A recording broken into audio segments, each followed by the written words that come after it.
Tigris আর Euphrates নদীর নাম আমরা সবাই শুনেছি।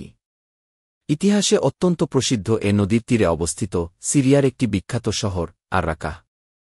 খলিফা হারুন আর রশিদের শাসন আমলে একদিন এক গুরুতর চিঠি এসে পৌঁছাল রাজদরবারে। চিঠিতে লেখা ছিল শহরের প্রধান বিচারপতি মাসের পর মাস অসুস্থ, ফলে বিচারকার্য প্রায় অচল হয়ে পড়েছে।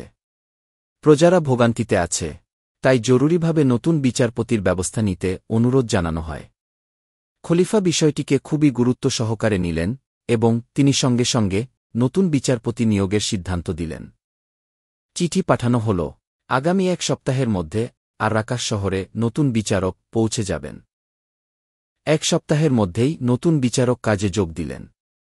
প্রথম দিনেই এক বৃদ্ধা মহিলাকে আদালতে হাজির করা হল।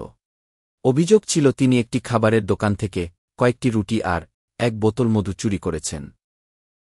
বিচারক প্রশ্ন করলেন, আপনি কি চুরি করেছেন? প্রশ্নোত্তরে বৃদ্ধা শান্তভাবে বললেন, জি, আমিই চুরি করেছি। বিচারক বললেন, আপনি কি জানেন চুরি করা কত বড় অপরাধ? বৃদ্ধা উত্তর দিলেন, জি জানি, এটা ক্ষমার অযোগ্য পাপ। তখন বিচারক আবার বললেন, তাহলে কেন আপনি চুরি করলেন? চোখে জল নিয়ে বৃদ্ধা বললেন, মহামান্য, আমি 7 দিন ধরে কিছুই খাইনি। শুধু আমি নই, আমার এতিম 2 নাতিও অভুক্ত। ক্ষুধার যন্ত্রণা সইতে না পেরে বাধ্য হয়ে আমি চুরি করেছি। বিচারক বিস্মিত হলেন। পরদিন নগর প্রধান, খাদ্যগুদাম প্রধান, পুলিশ প্রধানসহ সবাইকে ডেকে পাঠালেন। ভরা আদালতে রায় ঘোষণা করলেন, অপরাধ প্রমাণিত। শাস্তি শুনানো হল 50টি চাবুক, 100 দিনার রৌপ্যমুদ্রা জরিমানা অথবা অনাদায়ে 1 বছরের কারাদণ্ড।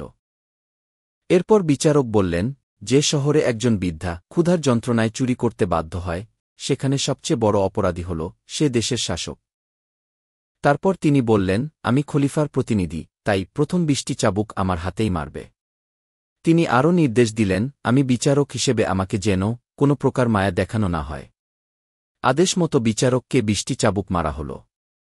চাবুকের আঘাতে বিচারকের হাত থেকে রক্ত ছিটকে বের হয়ে এল। এরপর বিচারক ঘোষণা করলেন, নগর প্রধান, খাদ্যগুদাম প্রধানসহ যারা দায়িত্বে থেকেও অভাবগ্রস্তের ভরণপোষণ করতে পারেননি, তারাও অপরাধী। তাই বাকি 30 চাবুক তাদের মধ্যে সমানভাবে ভাগ করে দেওয়া হোক। এভাবেই সবাই সমানভাবে শাস্তি পেলেন। তারপর বিচারক নিজ পকেট থেকে 50 দিনার বের করলেন এবং আদালতে উপস্থিত সকলকে 10 দিনার করে জরিমানা করলেন। সকল জরিমানা মিলে 500 দিনার সংগ্রহ হল। 20 দিনার দোকানিকে ক্ষতিপূরণ দেওয়া হল আর 380 দিনার সেই বৃদ্ধার হাতে তুলে দেওয়া হল। বিচারক বললেন, এগুলো আপনার এতিম নাতিদের ভরণপোষণের জন্য। বিচারক বৃদ্ধা মহিলাকে আরও বললেন, আপনি 1 মাস পর বাগদাদের রাজদরবারে এসে দেখা করবেন। 1 মাস পর বৃদ্ধা বাগদাদের রাজদরবারে হাজির হলেন। তিনি অবাক হয়ে দেখলেন, যিনি তার বিচার করেছিলেন তিনি আর কেউ নন, স্বয়ং খলিফা হারুন আর রশিদ। খলিফা বৃদ্ধার সামনে এসে বললেন, সেদিন বিচারকের আসনে বসে আমি খলিফা নিজেই আপনার কাছে ক্ষমা চেয়েছিলাম। আজও বলছি, আমি একজন মুসলিম শাসক, আপনি আমার নাগরিক, আমার ব্যর্থতার জন্য আমাকে ক্ষমা করুন মা। এভাবেই পৃথিবীর ইতিহাসে এক অনন্য ও শ্রেষ্ঠ বিচার প্রতিষ্ঠিত হয়েছিল।